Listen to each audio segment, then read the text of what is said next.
तो बच्चों एक बार फिर से मैं आ गया हूँ आप लोगों के सामने लेकर के लेक्चर 3। ठीक है, लेक्चर 3 किसका है? Electric charges and field. अगर आपने लेक्चर 1 और 2 देखा है तो बहुत अच्छी बात है और मैं आप लोगों का बहुत बहुत शुक्रगुजार हूँ।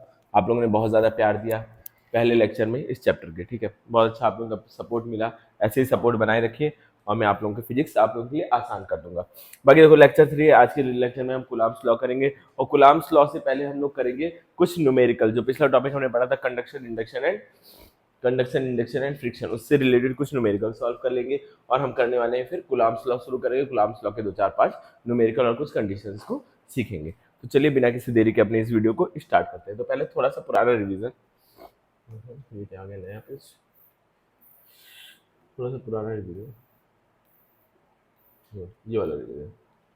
कंडक्शन में क्या होता है बच्चों, अगर रेडियस क्या है सेम नहीं है, दो स्फीयर है आइडेंटिकल नहीं है, तो उनका जो चार्ज होता है पहले वाले पे जो दोनों को अगर टच कराया जाए तो पहले वाले पे जो चार्ज आएगा वो क्या आएगा Q1 plus Q2 R1 plus R2, और दूसरे वाले पे चार्ज आएगा Q1 plus Q2 R2 R1 plus R2। ये होता है, ये फॉर्मूला बच्चों याद रखना, याद कर लो अभी अगर याद नहीं है तो।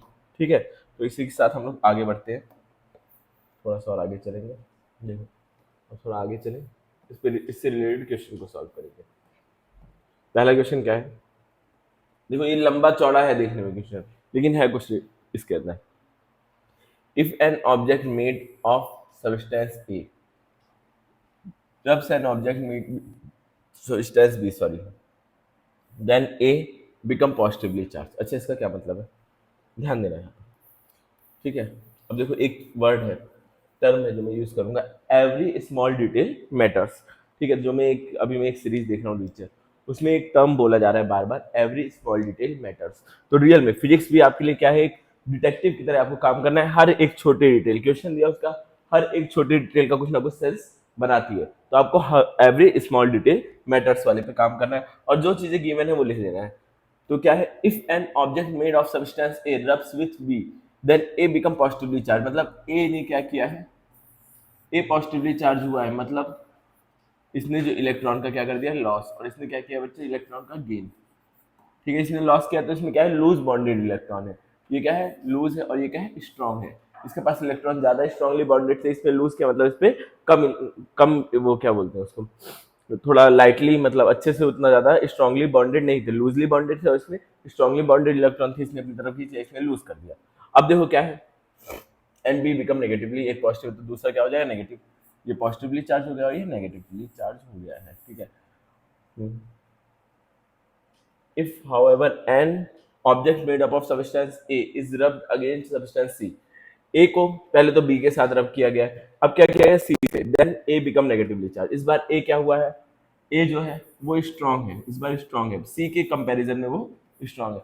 कोई स्ट्रांग और कोई कमजोर कैसे होता है, किसी के कंपैरिजन में तो होता है, जैसे मैं स्ट्रांग हूँ, मैं स्ट्रांग किसके कंपैरिजन में, आपके कंपैरिजन में। ऐसे ही यहाँ पर क्या था, A कमजोर था, अब खली मेरे सामने आ जाए तो मैं कमजोर हो जाऊंगा ना खली के सामने तो। ठीक है, लेकिन आप लोगों के सामने तो आप लोग छोटे छोटे से हो, आप लोगों के सामने तो मैं मजबूत हूं। तो अगर ए यहाँ पे क्या था, ए कमजोर था, यहाँ पे ए को मेरी तरह ले लो, मैं कमजोर था, मेरे सामने खली था, तो क्या किया मैंने, अपने जल्दी जल्दी से अपने सारे इलेक्ट्रॉन फेंक के बी को दे दिए। मैं ये लो बी ले जाओ तुम सारे इलेक्ट्रॉन, लेकिन मुझे बख्श दो, मुझे छोड़ दो। ठीक है, तो मैंने बी को दे दिया। अब तुम छोटे छोटे से बच्चे हो, मैंने खिलाओ जल्दी से इलेक्ट्रॉन मुझे दो, तो तुम लोग क्या करोगे, जल्दी से अपना इलेक्ट्रॉन लूज कर दोगे। आप लोगों ने क्या किया, अपना इलेक्ट्रॉन लूज कर दिया और मैंने इलेक्ट्रॉन गेन कर दिया, यहाँ पे मैं स्ट्रॉन्ग बन गया। अब क्या बोला है, then A become negatively charged. What will happen if an object made up of B is rubbed with C? अब B और C को साथ में रगड़ा जाए। देखो सबसे सबसे स्ट्रॉन्ग कौन है, सबसे स्ट्रॉन्ग खली मतलब B है, उसके बाद कौन है, उसके बाद मैं हूँ, और उसके बाद चुन्नू मुन्नू से आप लोग। ठीक है, सॉरी उल्टा सब साइन लग गया, हम सारा साइन उल्टा लग गया। तो सबसे स्ट्रॉन्ग खली, उसके बाद मैं आ गया, उसके बाद आप लोग आ गए सबसे कमजोर। अब क्या है, बी और सी को साथ में रगड़ा गया है, बी अगेन बी स्ट्रॉन्ग और सी क्या है कमजोर है, सी तो सबसे कमजोर है ना, तो बी क्या है स्ट्रॉन्ग है, तो बी क्या करेगा बच्चों, इलेक्ट्रॉन का गेन करेगा और ये इलेक्ट्रॉन को लूज कर देगा, मतलब बी क्या हो जाएगा नेगेटिव चार्ज और सी क्या हो जाएगा पॉजिटिव चार्ज। तो क्या देखो यहाँ पे दिया हुआ है, बी बिकम पॉजिटिवली चार्ज, ऐसा पॉसिबल ही नहीं है, बी तो स्ट्रॉन्ग है, सबसे ज्यादा ताकतवर है। ठीक है, तो B become positively charge, B positively charge नहीं हो सकता, ये दोनों ऑप्शन गलत। B become negatively charge and C become positively charge, ये सही आंसर है आपका, B become negatively charge and C become negatively charge, ऐसा नहीं हो सकता है। ठीक है, जब दो को रगड़ेंगे, अगर रब करेंगे या साथ में रखेंगे, फ्रिक्शन वाले में अगर रब करते हैं तो एक पॉजिटिवली चार्ज होता है तो दूसरा नेगेटिवली चार्ज होता है, ऐसा पॉसिबल नहीं कि दोनों नेगेटिवली चार्ज हो। ठीक है, कंडक्शन में ऐसा होता है कि एक पॉजिटिव है दूसरे को भी रखेंगे तो दोनों पॉजिटिवली चार्ज होंगे, लेकिन फ्रिक्शन में क्या होता है, एक पॉजिटिव है तो दूसरा नेगेटिव होता है, मतलब ये सी ऑप्शन आपका करेक्ट है। बी क्या है, नेगेटिवली चार्ज क्योंकि स्ट्रॉन्ग था, और सी क्या हो जाएगा, पॉजिटिवली चार्ज हो जाएगा। ठीक है, क्या इतनी बात आप लोगों को समझ में आई? अगर इतनी बात समझ में आई है तो थम्स अप करिए, हम लोग आगे बढ़ते हैं। अगर नहीं समझ में आए तो वीडियो को थोड़ा सा पीछे ले जाइए, वापस से शुरू करिए, तो आपको चीजें समझ में आ जाएंगी। अब देखो, two sphere of radius r and 4r having charge 15 coulombs and minus 5 coulomb respectively if they are placed in contact find the final charge। देखो ये आ गया कंडक्शन का क्वेश्चन। इसमें क्या स्फीयर्स दोनों आइडेंटिकल हैं? क्या दोनों स्फीयर आइडेंटिकल है बच्चों? नहीं सर, आइडेंटिकल नहीं है। ठीक है, ये दोनों क्या है, आइडेंटिकल नहीं है स्फीयर। स्फीयर कैसे है बच्चों, एक का रेडियस ज्यादा है एक का रेडियस कम है, तो एक का रेडियस ज्यादा है एक का कम है, तो इस वाले केस में क्या होता है, अगर मुझे पहले वाले पे जैसे मान लो एक ये था, इसका रेडियस आर है, इस पे जो चार्ज है वो कितना है, 15 कूलम्ब है। ठीक है, और एक का रेडियस एक बड़ा है थोड़ा, उसका रेडियस कितना है, 4r है, उस पे जो चार्ज है वो कितना है, -5 कूलम्ब है। ठीक है, किस पे ज्यादा इलेक्ट्रॉन्स है? अच्छा, ये बता सकते हो दोनों में से किसके पास ज्यादा इलेक्ट्रॉन्स है, ए के पास या बी के पास? बी के पास ज्यादा इलेक्ट्रॉन्स है, वेरी गुड।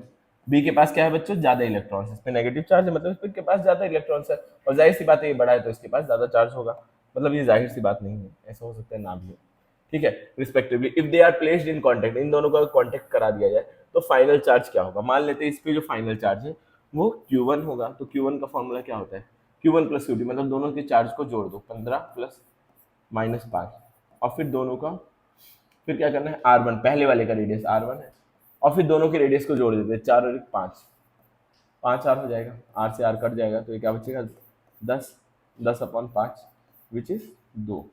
पहले वाले पे कितना चार्ज जाएगा, 2 कूलम्ब। ठीक है बच्चों, पहले वाले पे चार्ज कितना हो जाएगा, 2 कूलम्ब। अब दूसरे वाले पे देखो, Q2, करंट लग रहा है भाई, खतरनाक चीज है यार।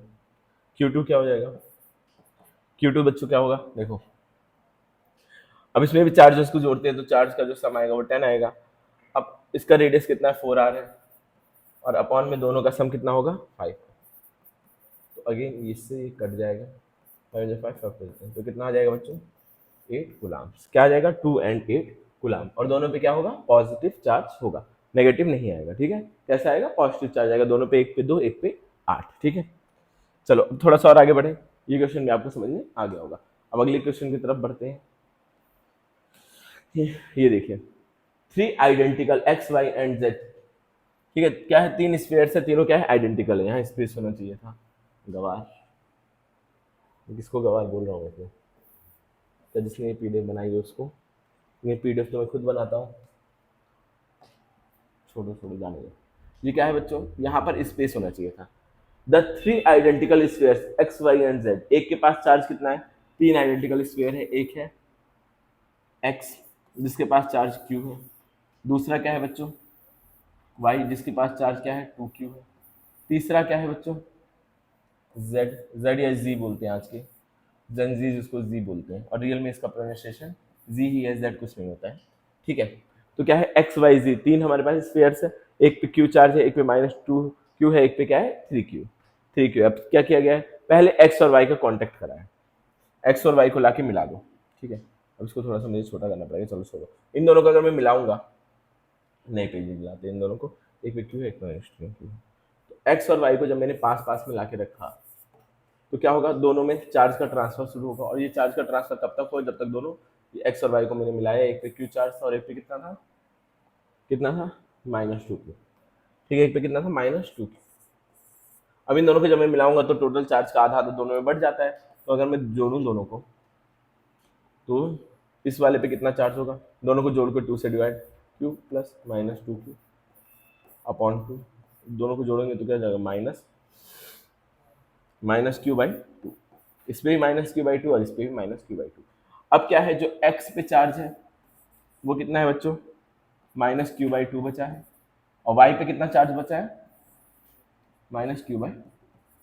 अब अगले क्वेश्चन में क्या बोला है, अगला क्या बोला है, अगला स्टेप क्वेश्चन का, कनेक्ट कराने के बाद क्या किया है, छोड़ दिया जब तक हो रहा है चार्ज ट्रांसफर हो, फिर y और z को एक साथ कनेक्ट करा दिया है, y और z को फिर एक साथ कनेक्ट कराया है।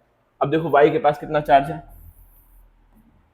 q/2, और इसको z के साथ कनेक्ट करा लो।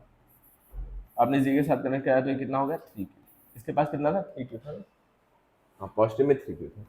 अब देखो अगेन जब ये दोनों आपस में टच होंगे तो क्या होगा, चार्ज का ट्रांसफर होगा, और कब तक होगा, जब तक दोनों का बराबर ना हो जाए। तो अब दोनों को जोड़ो, -q/2 + 3q, इन दोनों को जोड़ोगे अगर 2 उधर जाएगा तो क्या हो जाएगा, -q + 6q/2 which is 5q/, और इसको 2 से डिवाइड भी करना है, तो जोड़ा गया है, जोड़ के 2 से डिवाइड करना है, मतलब जोड़ करके 2 से डिवाइड भी करना है बच्चों, ऐसे थोड़ी घर चलता है, जोड़ने से घर नहीं चलता है, जोड़ के डिवाइड भी करना पड़ता है। 2 से डिवाइड करेंगे तो ये कितना हो जाएगा, 4 हो जाएगा। इतना तो पता होगा, अरे इतना तो पता होगा ना, पता है, ठीक है। कितना हो जाएगा, आप देखो अब फाइनली जो चार्ज है वो x पे कितना है बच्चों, x पे जो चार्ज है कितना है, -q/2, y पे कितना चार्ज है 5q/4, और z पे कितना चार्ज है 5q/4, ठीक है। तो ये आपका हो जाएगा करेक्ट फाइनल आंसर। सबसे पहले एक बार और मैं समझाऊंगा आपको, एक्स वाई जी तीन स्पेयर से, तीनों आइडेंटिकल थे, दोनों को पहले एक्स वाई को टच कराया, एक्स वाई को टच करा के 2 से डिवाइड किया, तो क्या आया, एक्स पे भी इतना चार्ज आया, वाई पे भी इतना चार्ज आया। अब एक्स को अलग रख दिया, अब वाई और जी को एक साथ टच कराया। अब जब इन दोनों को एक साथ टच कराओगे बच्चों तो क्या होगा, वापस इन दोनों में चार्ज का ट्रांसफर होगा, कब तक हो, जब तक दोनों में बराबर ना हो जाए। तो ये आएगा एक्स पे इतना, वाई पे इतना, जी पे इतना, ठीक है। आई होप ये आपको समझ में आ गया होगा। अब आगे बढ़े, आया समझ, ये नहीं समझ में आया, चलो अगर जिस बच्चे को भी नहीं समझ में आया वो एक बार वीडियो को थोड़ा सा फॉरवर्ड करके देखना, और बाकी फिर भी नहीं समझ में आया तो कमेंट में बताना, मैं आपको जरूर बताऊंगा, ठीक है। अगर ये आप देख लो यार, एक बार देख लो, क्या है, एक्स वाई जी तीन टाइप के स्फीयर्स हैं, तीनों आइडेंटिकल हैं। पहले दो स्फीयर्स को टच कराया, दोनों स्फीयर को टच कराया, दोनों में चार्ज का ट्रांसफर हुआ, और कब तक चार्ज का ट्रांसफर होगा, जब तक दोनों में चार्ज आधा आधा बट नहीं जाता है, ठीक है। दोनों को जोड़ के अब क्या हुआ, एक्स पे चार्ज आ गया q/2, वाई पे चार्ज आ गया q/2। अब एक्स को क्या किया, अलग रख दिया, ये तीन चीजें हैं, इन तीनों को टच कराया, इन दोनों में पहले चार्ज का ट्रांसफर होने दिया, तो x -q/2 इस पे आ गया, -q/2 इस पे आ गया। अब इसको x को दूर रख दिया, इसको रहने दिया -q/2, अब इस पे -q/2 और इस पे 3q, इन दोनों को टच कराया, इनमें आधा आधा चार्ज हो गया, तब अलग कर दिया दोनों को, इनमें आधा आधा जो, और फाइनली कितना चार्ज है, x तो अलग बैठा था, इस पे -q/2, y पे 5q/2, 5q/4, इस पे 5q/4, बस इतनी सी बात है, ठीक है। थोड़ा और आगे बढ़ते हैं, वीडियो रिकॉर्डिंग चल रही है ना, ठीक है, चलो आगे बढ़ते हैं बच्चों। अब देखो क्या है, two uncharge metallic sphere place in a contact shown in a figure, A positive charge rod placed in a contact with A, then charge on A and B will be, देखो अब देखना, इसका फिगर नहीं बना हुआ, मैं figure बना देता हूँ आप लोगों की, मैं ना फिगर बनाना भूल गया, क्लोन करते हैं। एक स्फीयर ए है, एक बी है, दोनों टच करा के मैंने रख दिया, टच करा के रख दिया, ऐसे स्टैंड पे लगे हुए हैं, ठीक है। ए स्टैंड पे लगा हुआ है और एक बी स्टैंड पे ऐसे लगा हुआ है, दोनों को मैंने टच करा के रख दिया। अब एक तीसरा एक क्या है, पॉजिटिवली चार्ज, क्या है, then a charge rod placed in a contact of A, कोई भी चार्ज रॉड है, पॉजिटिवली चार्ज रॉड ए के कॉन्टेक्ट में अगर प्लेस किया जाए तो क्या होगा, कौन सा ऑप्शन सही है। अगर क्या है, ए और बी दोनों कांटेक्ट में रखे हैं, दोनों स्फीयर्स हैं, अगर एक पॉजिटिवली चार्ज रॉड को ला करके ए के कांटेक्ट करा दिया जाए, ए से टच करा दिया जाए, तो क्या होगा, both become positive charge, both become negative charge, A become negative, B become positive, ऐसा होगा, या फिर A become positive and B become negative, ऐसा कुछ होगा, बताओ, बोथ पॉजिटिव बोथ नेगेटिव, या फिर A positive B negative, B positive, या फिर ए पॉजिटिव और बी नेगेटिव, क्यों, कौन सा केस सही होगा, ये बताओ आप। चौथा केस, क्या लगता है आपको, चौथा केस सही होगा। बच्चों देखो क्या हुआ है इसमें, इसमें दिक्कत क्या है, आप इंडक्शन का कॉन्सेप्ट पढ़ के आए हो, गलती अगर आपसे हो रही है तो आपकी गलती नहीं है, इसमें आपने क्या पढ़ के आए हो, आप इंडक्शन का कॉन्सेप्ट पढ़ के आए हो। यहाँ पे देखो मैंने क्या बोला था, एवरी स्मॉल डिटेल मैटर, यहाँ पे टच इन कॉन्टेक्ट में मतलब इसको टच करा दिया गया है, इन दोनों को आपस में टच करा दिया गया है। टच कराने से क्या होगा, इसके पास एक्सेस पॉजिटिव चार्ज थे, तो कुछ चार्ज इस पे जाएगा पॉजिटिव और कुछ चार्ज इस पे जाएगा पॉजिटिव। टच कराने का मतलब क्या हो रहा है, कंडक्शन होना शुरू हो गया, इंडक्शन नहीं हो रहा है, इसमें क्या हो रहा है, कंडक्शन हो रहा है। टच कराएंगे पॉजिटिव चार्ज तो इसके इन दोनों के पास क्या होगा, पॉजिटिव चार्ज पहुंच जाएगा, ये दोनों पॉजिटिवली चार्ज हो जाएंगी, दोनों की दोनों क्या हो जाएंगी, पॉजिटिवली चार्ज हो जाएंगी बॉडीज। समझ में आया कुछ, दोनों की दोनों बॉडीज पॉजिटिवली चार्ज हो जाएंगी। समझना, थोड़ा सा कोशिश करो समझने की। यहाँ पे टच करा दिया रॉड को, कॉन्टेक्ट मतलब दूर लाके रखा नहीं है, क्या कर दिया, टच कर दिया दोनों को। अगर मैं बोलता दूर लाके रखा है तो आपका आंसर सही होता। अब इंडक्शन पढ़ लो तो, लेकिन क्वेश्चन की एवरी स्मॉल डिटेल मैटर, ये बात याद रखना हमेशा। अब दोनों को जब टच करा दिया है तो क्या हुआ है, टच कराने पे कंडक्शन की प्रोसेस हुई है। अगर एक रॉड मेटेलिक है तो क्या करेगा, इन दोनों को पॉजिटिव चार्ज कर देगा, एक पॉजिटिव है तो दोनों को क्या कर देगा, पॉजिटिव चार्ज कर देगा, A positive and B become positive. Option third हमारा सही आंसर है। कंडक्शन हो रहा है ना कि इंडक्शन, यहाँ पे कंडक्शन की प्रोसेस हो रही है। दूसरा as it is same question है, सेम तो नहीं है, इसमें देखो क्या है, प्लेस्ड नियर, इसमें क्या है, टच नहीं कराया, इसमें पास में लाया गया है। प्लेस्ड नियर, वही सेम फिगर इमेजिन करो, पास में लाया गया है। अब पास में जब लाओगे तो क्या होगा, जो ए है वो नेगेटिवली चार्ज हो जाएगा और बी क्या हो जाएगा बच्चों, पॉजिटिवली चार्ज हो जाएगा। ए बिकम नेगेटिव, कहाँ है ऑप्शन, गलत दे दिया क्या ऑप्शन, तीन ऑप्शन तो सेम ही है, A negative and B will become negative, A negative A positive B become positive. अरे गड़बड़ हो गया, यहाँ पे ए नेगेटिव होना चाहिए, ठीक है, थर्ड ऑप्शन को हम मान लेते हैं करेक्ट। अरे देखो इसमें अगर बगल में लाएंगे, एक पॉजिटिव चार्ज और बगल में लाया तो इधर सारे नेगेटिव चार्ज आ जाएंगे, उधर सारे पॉजिटिव चार्ज आ जाएंगे, तो एक क्या हो जाएगा, नेगेटिवली चार्ज, बी क्या हो जाएगा, पॉजिटिवली चार्ज। ठीक है, क्या इतनी बात आपको समझ में आ रही है, ठीक है बच्चों, थोड़ा और आगे बढ़ते हैं। अब क्या है, when a soap bubble is charge it's size, अगर कोई सोप बबल है, सोप बबल मतलब क्या हुआ, लचीला है वो, अगर वो चार्ज है तो उसका साइज बढ़ेगा या फिर घटेगा, या फिर सेम रहेगा, या फिर डिपेंड करेगा कौन सा चार्ज उसके ऊपर लाया गया है। आपको क्या ऑप्शन सही लग रहा है, थोड़ी देर तक सोचिएगा फिर आंसर दीजिएगा। ठीक है बच्चों, क्या ऑप्शन सही लग रहा है, थोड़ी देर सोचिए फिर आंसर दीजिए, फिर हमारा ये लास्ट क्वेश्चन है, इसके बाद हम कूलम्ब्स लॉ की तरफ बढ़ जाएंगे। थोड़ा सा सोचिए, बबल सोप लचीला है, उसको अगर चार्ज कर दिया जाए तो उसका साइज बढ़ेगा घटेगा या फिर सेम रहेगा, और या फिर डिपेंड करेगा कौन सा चार्ज उसको दिया गया है, क्या लगता है, कौन सा ऑप्शन, इंक्रीज, पहला ना, ठीक है। जितने बच्चों का पहला आंसर था वो लोग अपने लिए क्लैपिंग कीजिए, पहला ऑप्शन बिल्कुल सही है। चार्ज पे डिपेंड ही नहीं करता बच्चों, अगर इसको मैं एक्स्ट्रा चार्ज, जो सोप बबल है एक्स्ट्रा चार्ज दूंगा, पॉजिटिव पॉजिटिव चार्ज आया तो एक दूसरे को ये लोग रिपेल करेंगे, रिपेल करेंगे तो ये क्या हो जाएगा, फैल जाएगा। ठीक है, या तो नेगेटिव चार्ज दूंगा, नेगेटिव चार्ज दूंगा, वो भी एक दूसरे को रिपेल करेंगे तो भी ये फैल जाएगा, सोप बबल का साइज बढ़ जाएगा उसको एक्स्ट्रा चार्ज देने से। न्यूट्रल है तब तक सेम साइज है, एक्स्ट्रा दिया तो पॉजिटिव पॉजिटिव आया एक्स्ट्रा तो उसको बढ़ा दिया, ठीक है, इंक्रीजेस। क्लियर है बच्चों, अभी मैं बहुत प्यारा सा फोटो आप लोगों के लिए लेके आया हूँ। ये दो शख्स आपको दिख रहे हैं, एक है न्यूटन और एक है कूलम्ब, ठीक है, एक न्यूटन है और एक क्या है, कूलम्ब, ठीक है। अब मैं ये जो मीम बता रहा हूँ इसका मतलब ये नहीं है कि मैं कूलम्ब की डिसरिस्पेक्ट करता हूँ, मैं बहुत रिस्पेक्ट करता हूँ। इसमें दिख क्या रहा है कि कूलम्ब न्यूटन की कॉपी में से, मतलब कॉपी में से देख के छाप के लिख रहे हैं चीज़ों को। अब इसका सेंस क्या बनाता है, आपने वैसे इंस्टाग्राम वाली जनरेशन है आज की, आप लोगों ने ये मीम देख लिया होगा, इंस्टाग्राम पे क्या होता है, मिस्टर बीन करके बनाए, एक को न्यूटन बोल देता है जिसका मिस्टर बीन छापता है, और मिस्टर बीन को कूलम्ब बोल देता है। क्यों बोलता है, क्योंकि बच्चे फैक्ट है ना, एक चीज है, इस वजह से बोलता है।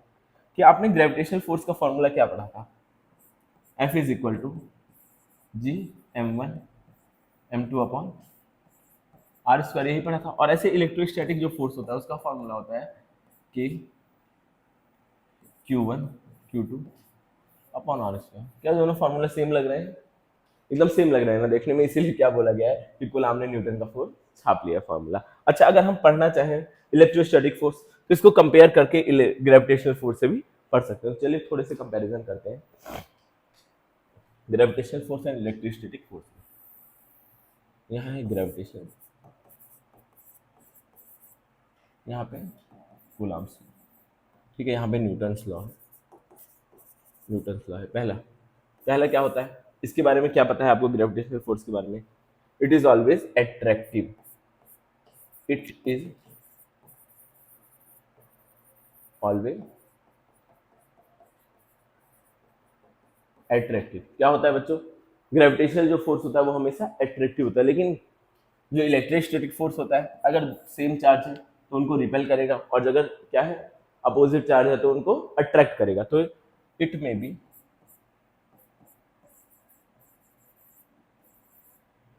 Attractive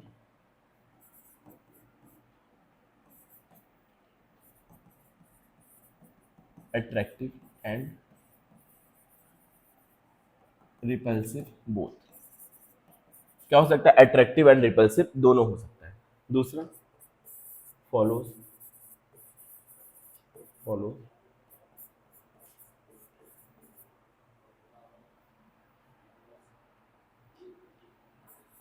inversely proportional law. क्या करता है बच्चों? इनवर्सली प्रोपोर्शनल लॉ को फॉलो करता है, ठीक है।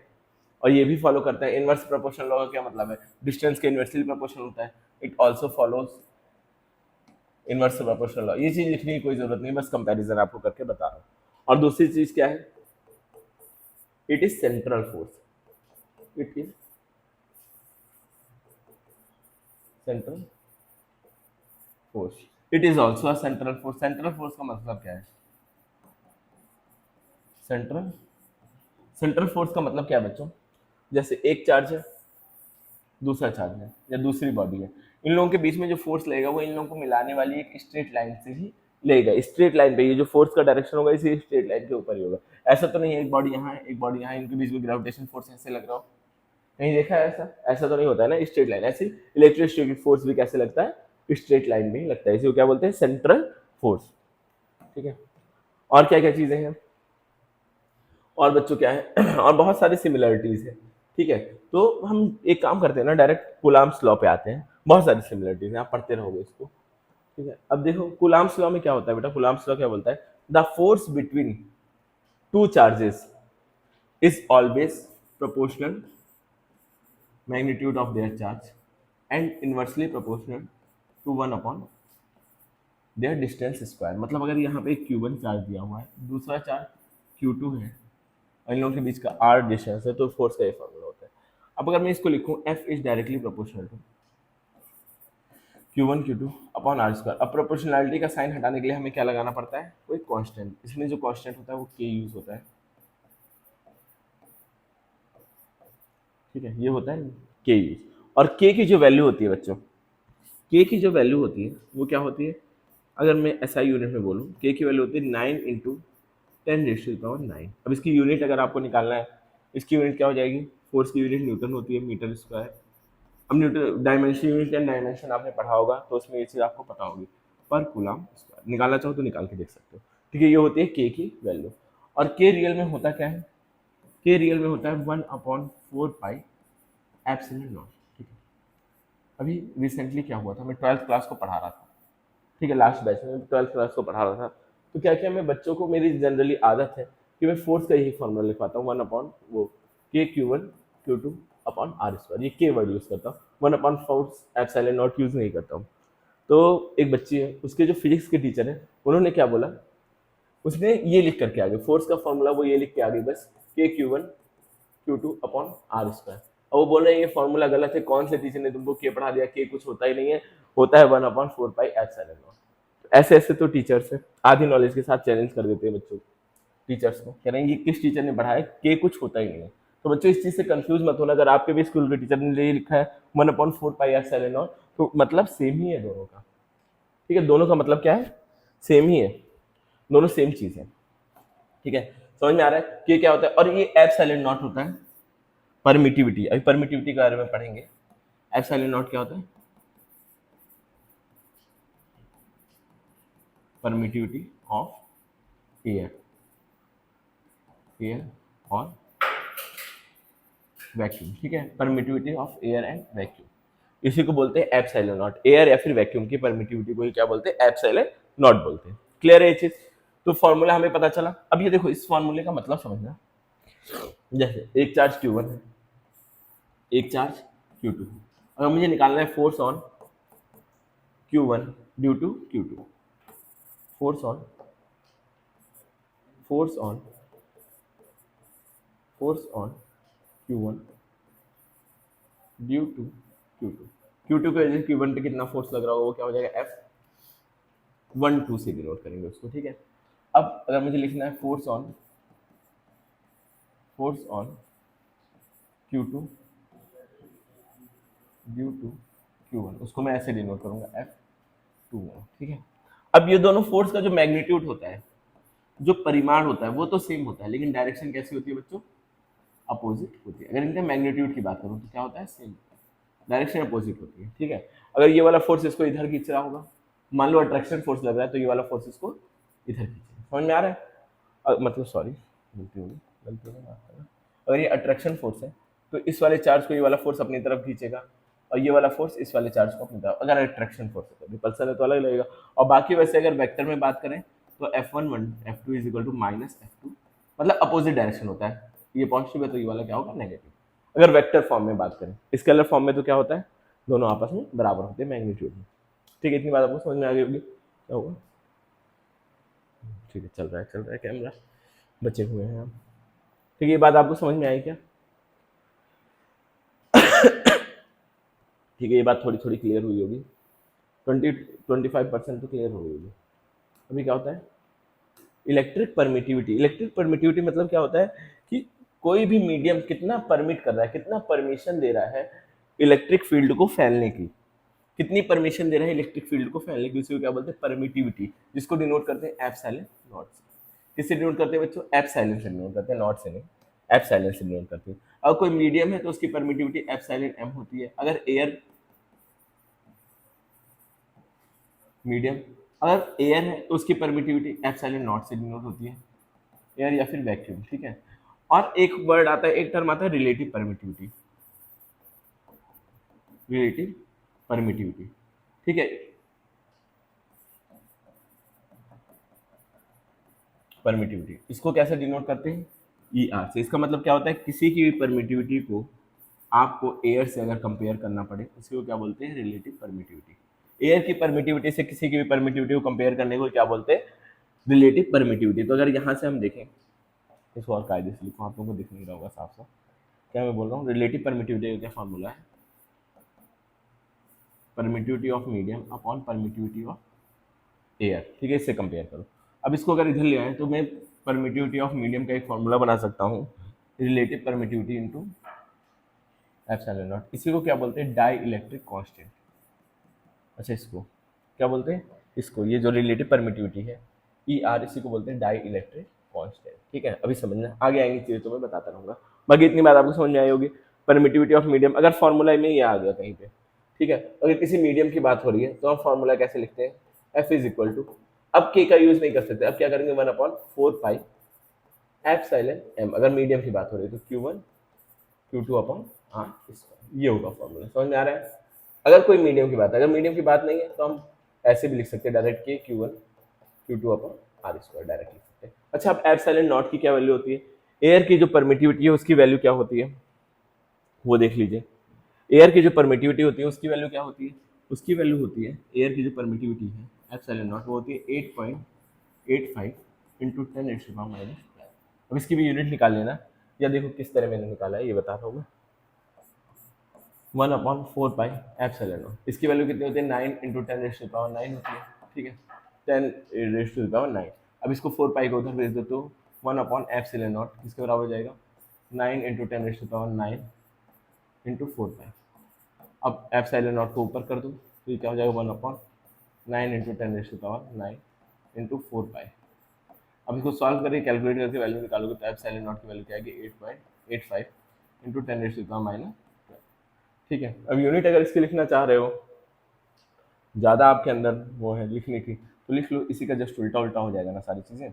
ये इसका, ये ऊपर आएगा, नीचे जाएगा, नीचे आएगा तो इसका सारा का सारा उल्टा हो जाएगा। उसका क्या था? न्यूटन मीटर स्क्वायर पर कूलाम स्क्वायर, तो यहाँ पे जाएगा coulomb square newton metre square, यही तो होगा। देख लेना करके, यूनिट एंड डायमेंशन मेथड से करके देख लेना, ठीक है। आई होप ये भी आपको समझ में आ गया होगा। आप थोड़ा सा आगे बढ़े। अभी जस्ट मैंने आपको क्या बताया? रिलेटिव परमिटिविटी के बारे में, तो आपको समझ में आया होगा रिलेटिव परमिटिविटी के बारे में। क्या इतनी बात आपको समझ में आई है रिलेटिव परमिटिविटी के बारे में? अगर समझ में आया तो जरूर थम्स अप करिए, ठीक है। मैंने यही समझा दिया है, ये स्लाइड एक्स्ट्रा हो गई, यही मैंने समझा दिया रिलेटिव परमिटिविटी के बारे में भी। अगर नहीं समझ में आया तो फिर से देख लो तो क्या होता है। रिलेटिव परमिटिविटी का मतलब क्या है? Ratio of permittivity of medium upon ratio of permittivity of air या फिर वैक्यूम, यही होता है रिलेटिव परमिटिविटी। ठीक है, अब थोड़ा आगे बढ़ते हैं, अब क्वेश्चन की तरफ बढ़ते हैं। दो स्टेटमेंट है, electrostatic force depend on medium. क्या इलेक्ट्रोस्टैटिक फोर्स डिपेंड करता है मीडियम पे? Electrostatic force on one charge due to other does not depends on medium. तो कौन सा ऑप्शन सही है, या दोनों सही है? ऑप्शंस में लिख दे रहा हूँ। First is correct, second correct, you are correct,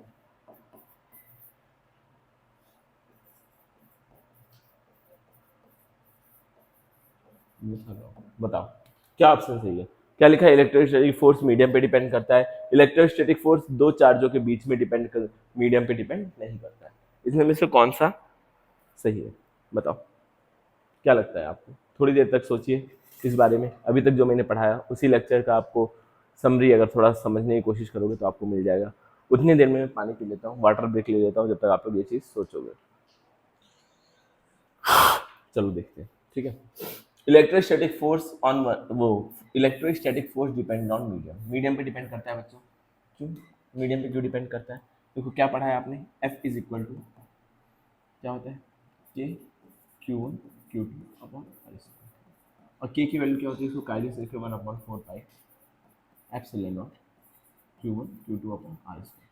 ठीक, अभी एप्सिलॉन नॉट क्या है, मीडियम पे डिपेंड करता है, तो जाहिर सी बात है फोर्स पूरा का पूरा क्या करेगा, मीडियम पे डिपेंड करेगा। अगर मीडियम चेंज करूंगा तो ये ER हो जाएगा, EM हो जाएगा, मतलब EM नहीं एप्सिलॉन M हो जाएगा। ये मीडियम होगा, अगर कोई और मीडियम होगा यहाँ पे एयर की जगह, तो फोर्स का फॉर्मूला क्या बन जाता है, 1/4 pi epsilon medium Q1 Q2 upon.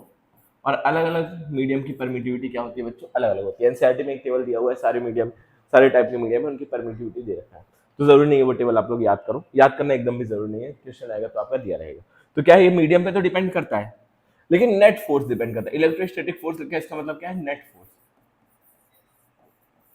Net force on body. ठीक है, लेकिन ये सेकंड पहला ऑप्शन तो आपका करेक्ट है। तो क्या पहला ऑप्शन इसका सही है? नहीं बच्चों, पहला ऑप्शन नहीं सही है, इसका ऑप्शन नंबर थर्ड सही है। दोनों चीजें सही है। देखो इसका जस्ट उल्टा है, यहाँ लिखा है electrostatic force on one charge due to another charge does not depend on medium. एक चार्ज से दूसरे चार्ज पे जो फोर्स लग रहा है वो मीडियम पे डिपेंड नहीं करता है, ये लिखा हुआ है यहाँ पे। दोनों बातें एक दूसरे की क्या है, अपोजिट जैसी लग रही है, लेकिन है नहीं। अगेन मैं क्या बोलूंगा, एवरी स्मॉल डिटेल मैटर्स। ठीक है, ये डायलॉग मुझे बहुत ज़्यादा पसंद आ गया है। किसी ने देखी है रिचर मूवी तो ज़रूर कमेंट करके बताइएगा। तो देखो क्या है बच्चों, every small detail matter. Again electrostatic force on one charge due to other charge depend on medium. क्या मीडियम पे डिपेंड करता है? एक चार्ज से दूसरे चार्ज पे जो फोर्स लग रहा है वो मीडियम पे डिपेंड करता है या नहीं? तो इसका मतलब समझना, ठीक है। एक एयर, ये वाला चार्ज इस वाले चार्ज पे कुछ फोर्स लगा है, ठीक है, जो कि फोर्स किसके बराबर होगा, F इज इक्वल के Q1 Q2 upon R square. ये एयर है था, लेकिन अब कोई मीडियम आ गया। अगर कोई मीडियम आ गया तो उस मीडियम के भी कुछ मॉलिक्यूल्स होंगे। अब इस पे यही एक अकेला सिंगल फोर्स नहीं लगा रहा है, इस पे कोई मीडियम के अंदर जो पार्टिकल्स हैं वो भी कुछ फोर्स लगा रहे होंगे। मीडियम के अंदर कुछ चार्ज पार्टिकल्स होंगे, वो भी इस पे कुछ फोर्स लगा रहे होंगे। जैसे वाटर है, वाटर अगर आयोनाइज्ड हो गया तो उस पर कुछ फोर्स लगाएंगे, उसके आयंस भी। समझ में आ रहा है? जो मीडियम है उसके भी कुछ ऑब्जेक्ट इस पे फोर्स लगाएंगे। तो इस पे जो नेट फोर्स है, इस वाले ऑब्जेक्ट पे जो नेट फोर्स है वो क्या हो जाएगा बच्चों, चेंज हो जाएगा। नेट फोर्स इस पे चेंज हो जाएगा। नेट फोर्स की अगर मैं बात करूं, अगर मैं किसकी बात करूं, नेट फोर्स की, तो वो चेंज हो गया, क्या हो जाएगा, 1/4 पाई एप्सिलॉन M हो जाएगा, Q1 Q2 upon R square, ये हो जाएगा। लेकिन जो होल इस पे जो फोर्स लग रहा है, जो इसके थ्रू इस पे फोर्स लग रहा है वो चेंज नहीं होगा। ये इतना ही फोर्स लगेगा के Q1 Q2 upon R square, इसके अलावा ज्यादा फोर्स नहीं लगा पाएगा। जैसे फॉर एग्जांपल मुझे आके एक आदमी कोई खींच रहा है और इधर से दो लोग और खींच रहे हैं, तीन लोग मुझे खींच रहे हैं आकर के, तो क्या जो अगर मुझे आप आकर खींच रहे हो, कोई आदमी ये खींच रहा है, यहाँ पर एग्जाम्पल ले लेते हैं, यहाँ पर मैं आके खड़ा हूँ, यहाँ से मुझे कोई 10 न्यूटन से खींच रहा है, ठीक है, इसलिए ये चिंटू यहाँ खड़ा है, वो 10 न्यूटन से खींच रहा है, ठीक है। अब यहाँ पे दूसरा बंदा मुझे आया, वो 20 न्यूटन से खींचने लगा, तो क्या इस नए बंदे के आने की वजह से इसके फोर्स पे कोई असर पड़ा क्या? ये जितना मेरे ऊपर फोर्स लगा रहा है वो 10 ही न्यूटन है, दूसरा आके मुझे 20 न्यूटन का फोर्स लगा रहा है मेरे ऊपर, जो नेट फोर्स लग रहा है वो तो चेंज हो गया, वो कितना हो जाएगा, अगर वेक्टर सम आप लोग करो तो कितना हो जाएगा, 10 न्यूटन हो जाएगा नेट फोर्स मेरे ऊपर। लेकिन क्या जो इसके बीच और मेरे बीच में फोर्स है, जितने न्यूटन से ये मुझे खींच रहा है, इसके थ्रू जो मेरे ऊपर फोर्स लग रहा है वो 10 ही न्यूटन रहेगा। नेट फोर्स मेरे ऊपर अब 10 न्यूटन लग जा रहा है, सॉरी एग्जांपल ही गड़बड़ हो गया, 10 ही 10 आ जा रहा है बार बार।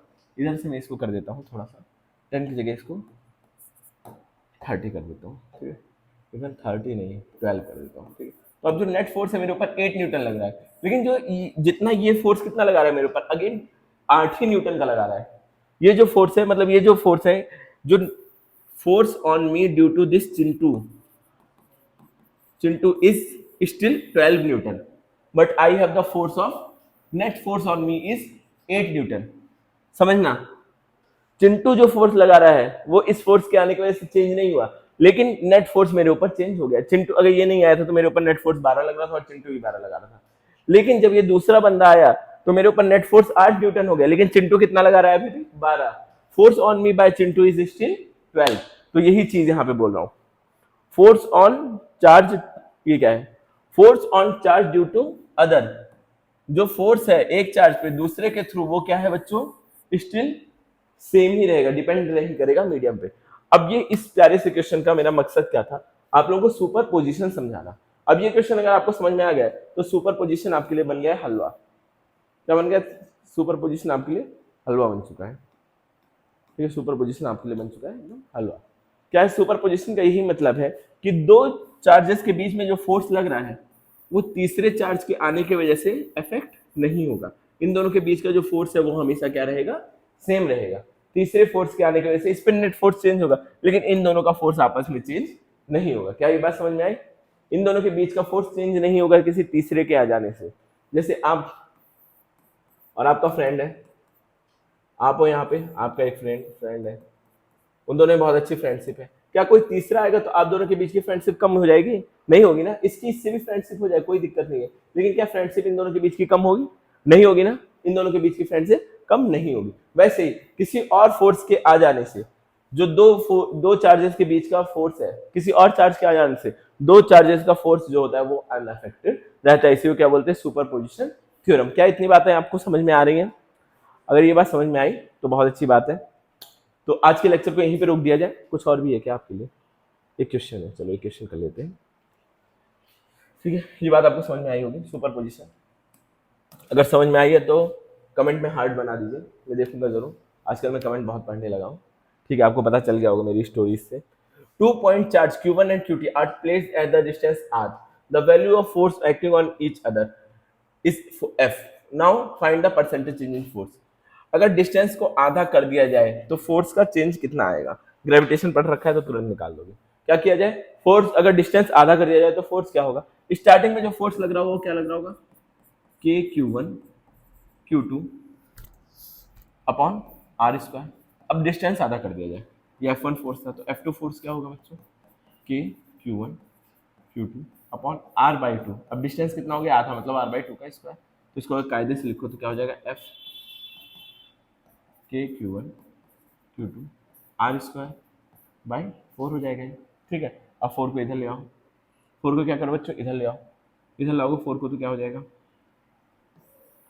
4 इधर से मल्टीप्लाई हो जाएगा तो 4 F2 इज इक्वल टू के Q1 Q2 upon R square. अच्छा, के Q1 Q2 upon R square क्या है, F1, यही तो F1 है। तो जो F2 फोर्स है वो क्या बन जाएगा, 4 गुना हो जाएगा F1 के। F2 फोर्स बच्चों क्या हो जाएगा, 4 टाइम्स ऑफ F1। फोर्स कितना बन जाएगा, 4 गुना ज्यादा हो जाएगा। अब परसेंटेज चेंज निकालना है तो परसेंटेज चेंज का फॉर्मूला क्या होता है, change upon original value into 100, ये होता है परसेंटेज चेंज। तो चेंज कितना हुआ है इसमें, पहले F था अब 4F हो गया तो चेंज कितना हो जाएगा, 3F। दोनों को माइनस करके चेंज निकाल लेंगे अपॉन ओरिजिनली कितना था, फोर्स F था इनटू 100, मतलब क्या हो जाएगा 300% चेंज होगा। समझ में आया बच्चों, फोर्स क्या होगा, 300% बढ़ जाएगा। क्लियर है ये चीज? आई होप ये चीज आपको समझ में आएगी। आज के लेक्चर में भी उतना ही मजा आएगा जितना आपको प्रीवियस लेक्चर में मजा आया था। तो आज के लिए इतना ही रखा जाए, आज के लिए इतना ही रखा जाए। कितने पेज हो गए भाई, हम लोगों ने हाफ सेंचुरी कंप्लीट कर ली है। 60 पेज की स्लाइड्स आप लोगों को पढ़ा चुका हूँ, अब बहुत कुछ समझ में भी आ रहा होगा। ठीक है, तो मैं एक इनिशिएटिव स्टार्ट करना चाह रहा हूँ। क्या स्टार्ट करना चाह रहा हूँ कि मैं आप लोगों को कमेंट सेक्शन में चैनल का लिंक दे दूंगा टेलीग्राम। उसके बाद आप लोग रात में 8 से 9 या फिर 8:30 से 9:30 मान लेते हैं, उसमें मैं आप थोड़ी देर के लिए लाइव रहूंगा। लाइव रहने का ये मतलब है कि मैं मैसेज सबके देखूंगा और अलाउ कर दूंगा सारे स्टूडेंट को मैसेज करने का। तो आप अपने वहां पर आलतू फालतू क्वेश्चन नहीं, लेकिन अपने डाउट्स को ला करके वहां अपलोड कर सकते हो, और उस 1 घंटे के बीच में मैं बैठ करके आपके डाउट सॉल्व करूंगा। लेकिन डाउट्स कैसे होने चाहिए, जितना मैंने लेक्चर पढ़ाया है उसी लेक्चर से रिलेटेड। तो अगर आपको ये पसंद आ रहा है इनिशिएटिव मेरा, तो एक बार कमेंट करके बता दीजिए, मैं लिंक आप लोगों को टेलीग्राम चैनल का दे दूंगा। तो चलिए मिलते हैं फिर नेक्स्ट वीडियो में। Thank you for watching.